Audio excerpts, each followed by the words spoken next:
Bonjour à tous, on débute cette revue de presse en Allemagne quelques heures après la victoire de Monaco sur la pelouse de Dortmund, au lendemain de l'attaque qui a visé l'équipe allemande. La presse locale oublie le résultat et BZ souligne qu'hier c'est le football qui est sorti vainqueur. En France, l'aspect sportif reste au premier plan et l'on préfère saluer la belle performance des Monégasques et de Kylian Mbappé, auteur d'un doublé. En Espagne, hommage à Cristiano Ronaldo qui a permis au Real Madrid de l'emporter après avoir été mené sur la pelouse du Bayern Munich. Grâce à son doublé, le Portugais devient surtout le tout premier joueur de l'histoire à atteindre la barre des 100 buts en Coupe d'Europe. De l'autre côté des Alpes, la presse italienne n'a pas fini de s'emballer pour le bourreau du Barça, Paulo Dybala. Hier, on le présentait comme le nouveau Messi et aujourd'hui, le Corriere dello Sport en fait le prochain ballon d'or, capable de mettre fin à la domination de Ronaldo et Messi. L'occasion également d'affirmer que sa prolongation à la Juventus est bouclée et devrait être annoncée dans les prochaines heures. On parle d'un salaire annuel de 5 millions d'euros et d'un bail courant jusqu'en 2022. En tout cas, Dybala a fait très mal au Barça, totalement sous le choc après la déroute 3-0 sur la pelouse de la Juventus.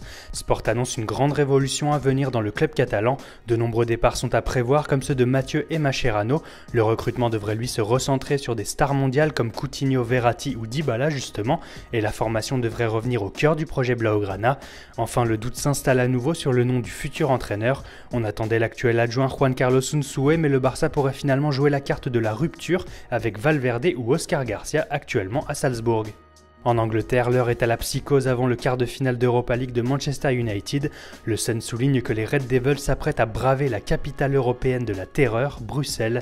Mais les Mancuniens feraient mieux de garder le cap sur leur objectif puisque Zlatan Ibrahimovic aurait fait d'une participation à la prochaine Ligue des Champions sa condition pour rester à Manchester.